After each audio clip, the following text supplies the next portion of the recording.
Hi, everyone. My name is Jamie Smith. I am the Chief Education and Compliance Officer here at Premier Geriatric Solutions in Southwestern Virginia. I will be your host today on Nurse Deck Podcast. We are excited to interview Ms. Cassie Boyd. Hi there.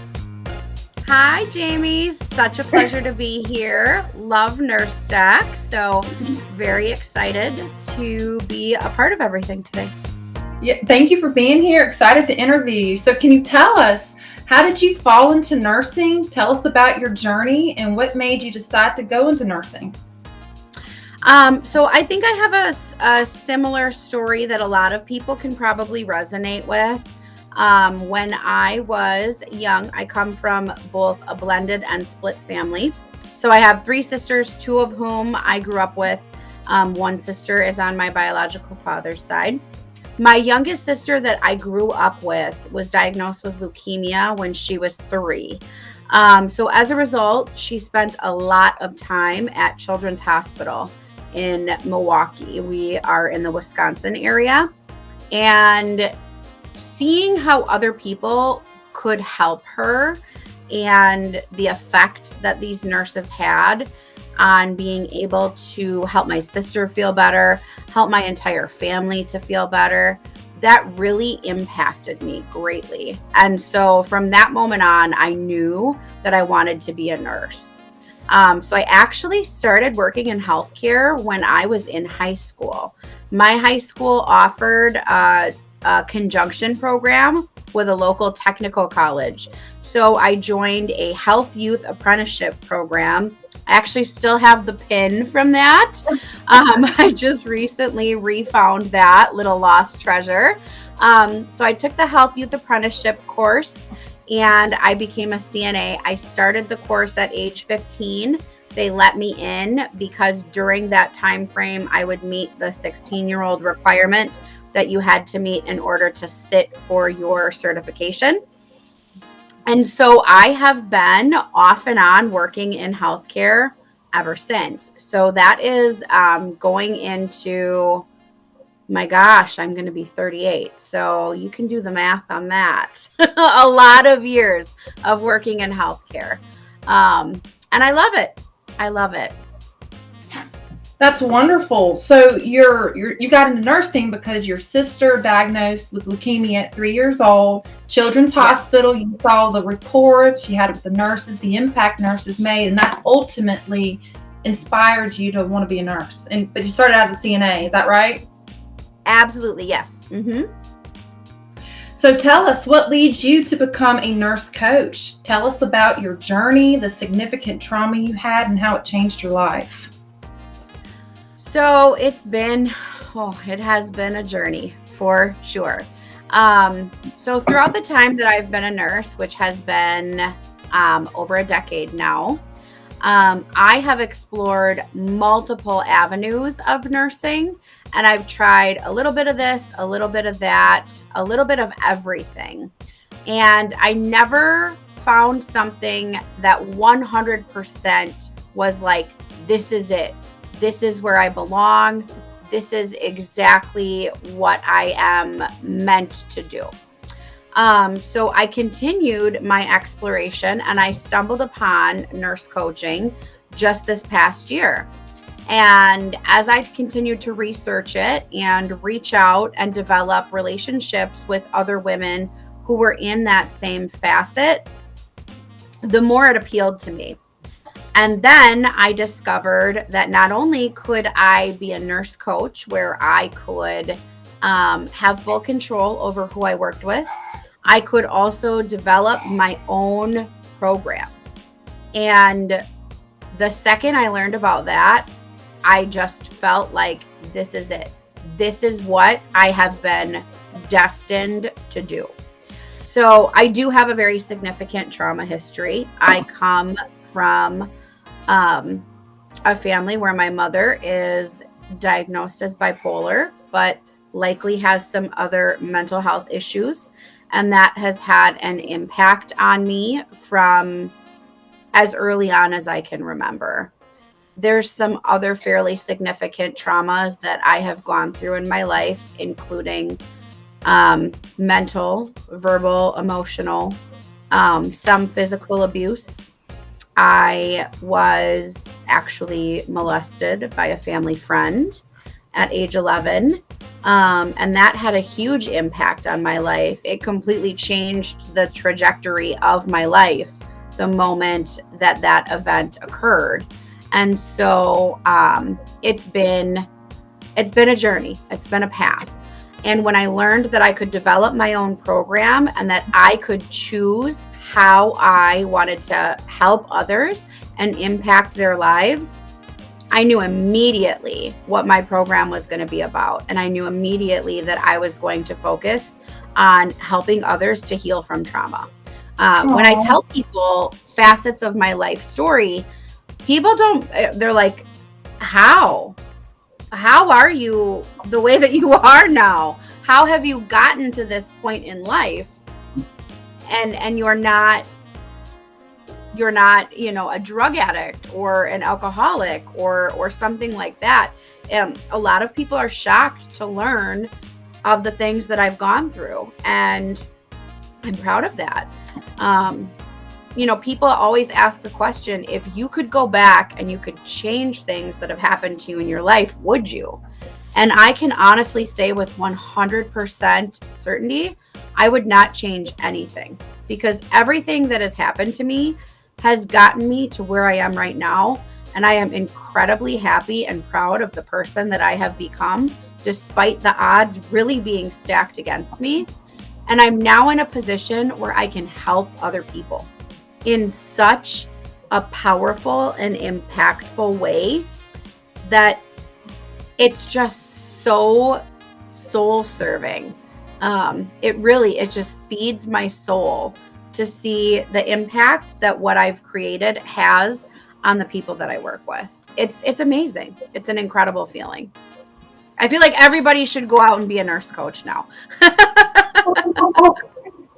Cassie, I'd like to say, for Nurse Tech, that we very happy that you shared that, because, it takes courage to step out and to be that blunt and to share that kind of personal information.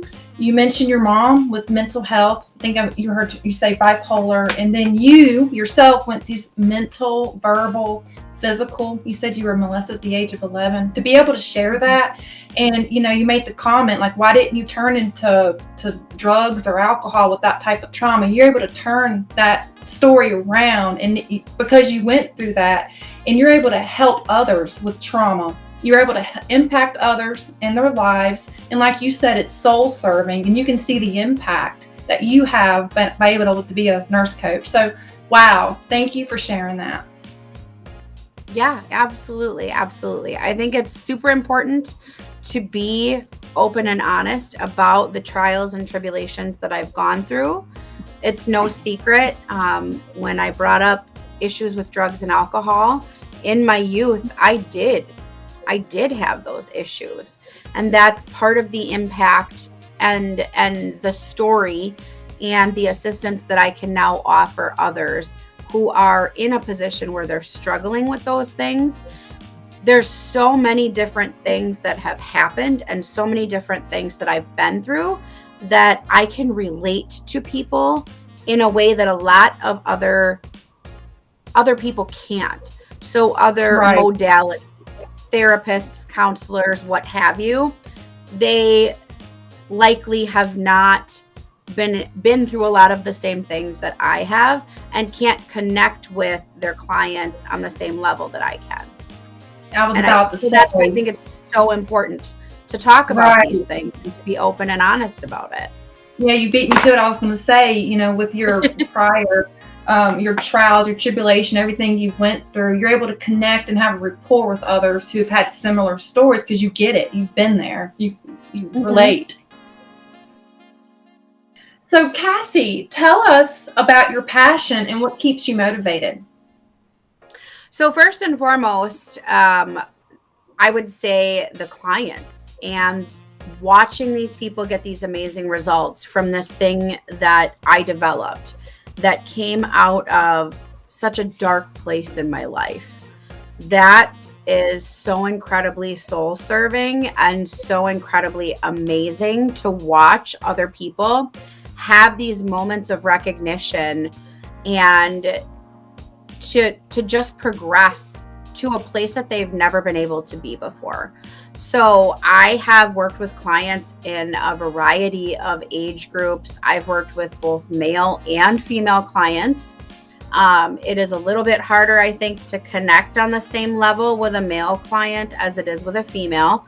But I do, if they are people that are really in the same mindset of wanting the change that my program can offer.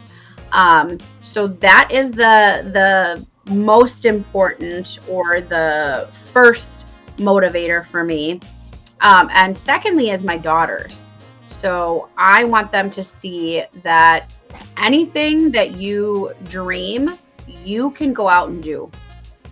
So really that's my biggest motivators is my clients and my kids. You said your daughters inspire you, they keep you going, motivated, and also it's soul serving, like you said, to see the impact of what you develop, the impact in others, their lives. That's pretty awesome. It's nice to know when you have found what you're meant to do and you know in your gut you're doing the right thing. Absolutely. I mean, I feel it in my heart. I feel it in my soul. Right. It's just such an incredible feeling. You're doing the right thing, apparently, if you're making that big of a difference. So can you tell us more of your method and style of coaching, mentoring? What else can you offer in your mentoring and support? So right now I offer 2 different variations of my program. The first is a one-on-one program, and it's 16 weeks long. And that is the more intense of the 2 variations of the program. I also do offer some group coaching for people who maybe have done some work already and don't need as high of a level of one-on-one with me. And the dream that I have for all of those people who are in the groups together is that they will become their own built-in support network. And I hope that they will then go on to be lifelong friends. The methodology itself is based primarily on Maslow's hierarchy. So it's a level of assessment and then rebuilding each facet of Maslow's hierarchy.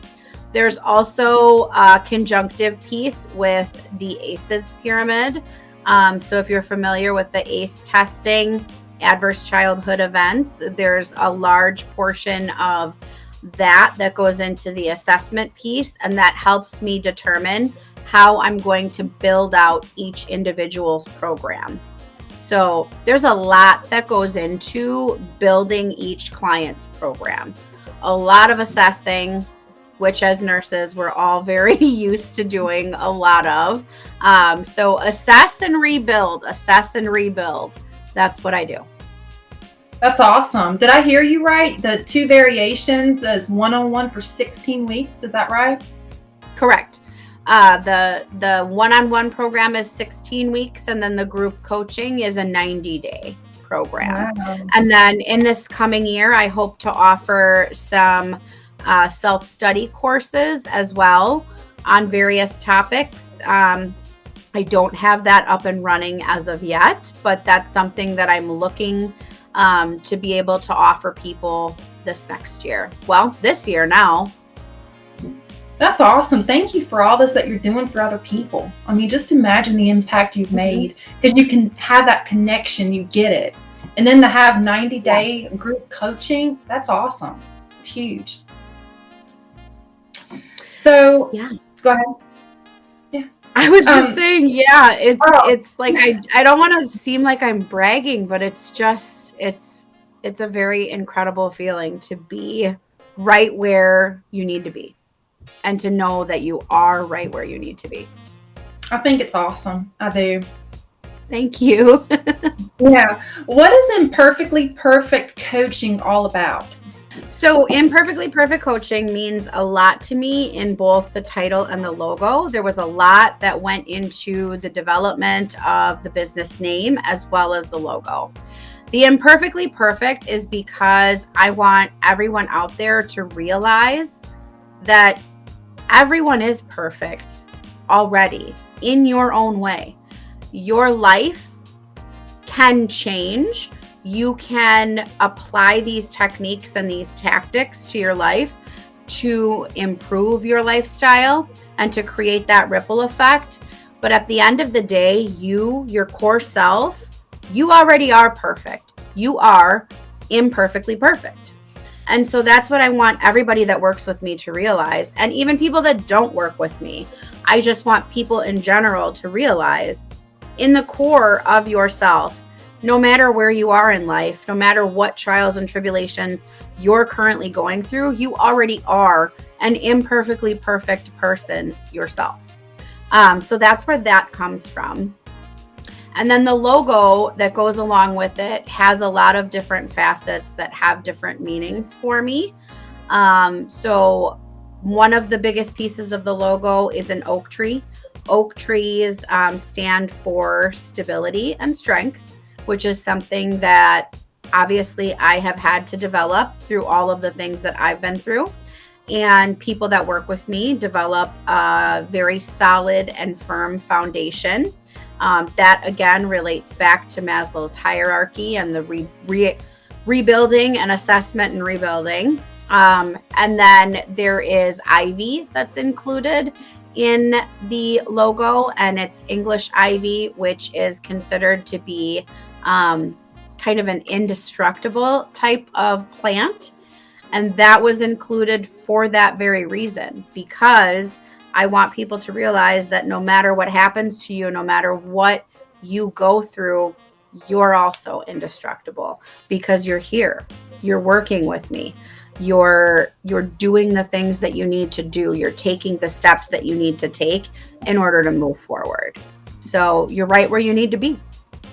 I love it. I don't even know where to start. And you said that I didn't know that. So you said oak tree symbolizes stability and strength. Is that right? Yes. Mm-hmm. That's pretty cool. Yeah. Thank you. My husband and I also have oak tree tattoos now. No way. Yeah. It wasn't related to the logo. It just happened in a very natural way. That's awesome. So, as a nurse coach in this time of pandemic, what are the major changes you have seen in your line of work? Luckily for me, because I run my business virtually already, it has not had a huge impact on my business. I will say that it's had a huge impact on nurses in general, healthcare workers, anybody that was a frontline worker. There's been a huge impact. I've given a lot of speeches at conferences about the importance of trauma-informed care, especially now that we're in a post-pandemic world. So there's been a lot of recognition around those speeches, which has been another amazing facet of being a nurse coach, is having the ability to give speeches like that, which is not something that you would typically do in what I would consider to be kind of your more generalized or more well-known nursing paths or avenues. So that has been an amazing secondary part of everything that I do, is being able to contribute in that educational way. I love teaching people. That's always been something that I've thoroughly enjoyed. And now I get to do so much more of it by participating in these conferences and teaching people throughout the program as well. That's really good to hear that despite the pandemic, that your business that's being done virtually has not been impacted. So, because as you know, in healthcare, with nursing, hospital, it definitely has impacted other places. So, yeah. Mm-hmm. So, what's the biggest challenge you've had so far in your career, and how are you able to manage it? It's really a balance of my time.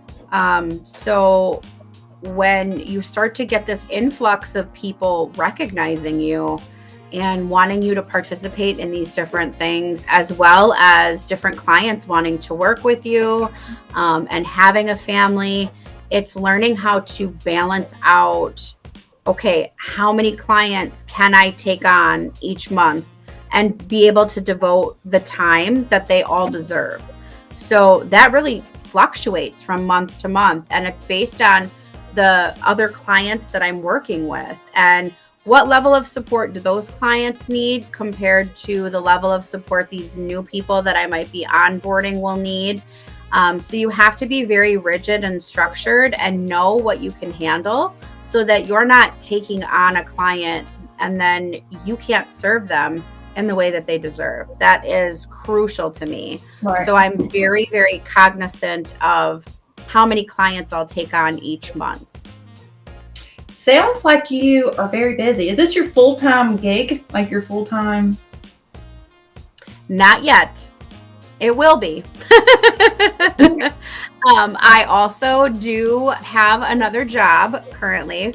When I first started the business, I was actually working 3 jobs and started the business. 2 of them had gone 100% virtual. That's the only way I was able to do this. And I did leave 2 of those positions. And I just have 1 actual job and then my business. So that also plays into how many clients I can serve per month. I'm sure. Within the next year, I hope to be 100% just working in my business. That's great. So with the pandemic that we have currently, how are your fellow nurses dealing with burnout? I think it really varies for everyone. But I think it's important for everyone out there to be able to identify really whether or not you are dealing with burnout potentially, and to make sure that you are utilizing self-care practices. If you're not, you are going to burn out. There's just no ifs, ands, or buts about it. You have to be very cognizant of yourself, cognizant of your health, cognizant of the way that you're reacting to others. Are you finding yourself being more short, being more irritable, more easily irritated by something that you usually could very easily blow off? These are all things that you need to be aware of consistently and take steps and measures to prevent yourself from being in that place. So I do still communicate with a lot of other nurses who are still on the front lines and are experiencing a lot of these issues. And we talk these things through. What are you doing to take care of you? What are you doing to help yourself? It's the same saying as when you get on an airplane and they talk about how you have to put your oxygen mask on before you can help others. It's the same, no matter what profession you're in. But I think especially when you're talking about healthcare, you've got to put your oxygen mask on first. You have to do things that are soul-serving to you and that are self-love and self-care measures in order to be able to give the best to your patients. Cassie, thank you for your response to that question. I like how you pointed out you have to identify burnout. You have to be cognizant of yourself and how you react to others. Ask yourself, are you getting irritated? You're getting short with others, and you have to utilize self-care. So thank you for that. Absolutely. So important. Do you think there are enough resources to support nurses, and how does a community platform like IPPC Group and NurseDeck help? That's a loaded question. Do I think there's enough resources? Yes and no. I mean, there are a lot of resources that are available for nurses. Could there be more? Of course. But I think a platform like Nurse Deck is something that has been so needed for so long that now that it finally exists, it is just absolutely incredible. And I think that everyone needs to run out and sign up for this platform to be able to have a place where you can offload your fears and your concerns and just connect with other people who really get it. That is such a key component, is making sure that you're connecting with other people who can really understand where you're coming from. Like what I was talking about earlier in connecting with my clients and being able to openly share my backstory with them so that we can connect on that level. Nurse Deck offers nurses a platform where you can all connect, everyone can connect with other people that really get it because they too have been there. So I think that is just absolutely incredible. Love it. And my group offers a support network for other people who struggle with trauma, anxiety, depression, PTSD. I do not exclusively work with nurses. I do work with people of multiple different types of professions. But I do love working with nurses because it's that just little extra layer, extra added connection that we have in common. So it's definitely one of my favorite professions to work with, but I'm not exclusive only to nurses. Thank you for that. So is there a topic that you would like to discuss or address that we haven't already mentioned? That is a great question. And I feel like just with the rapport we've had and the questions that you've asked and the things that we've talked about, I feel like I've kind of talked your ear off already. So I don't think that I have anything else really at the forefront of my mind right now to talk about. Just make sure that everyone out there is practicing good self-care and recognizing potential signs of burnout and connecting with someone, anyone, if you need help, no matter what it's about. I mean, you don't have to connect with me. You could connect with a counselor. You could connect with a therapist. You could connect with a colleague. You could connect with a mentor. You know, there's so many people that you could connect with. It's just really important for people to have that ability to recognize internally that they need another form of connection and then to go out and pursue that connection so that you can be the best version of yourself possible and help serve both yourself and your patients or clients or whatever avenue you're working in. Well, I would love to continue the conversation on Nurse Deck Social. Do you have it? I do. I'm on Nurse Deck. Wonderful. Well, Cassie, thank you for your time today here on Nurse Deck Podcast, and hope you have a wonderful day. Thank you for having me. Bye. Bye.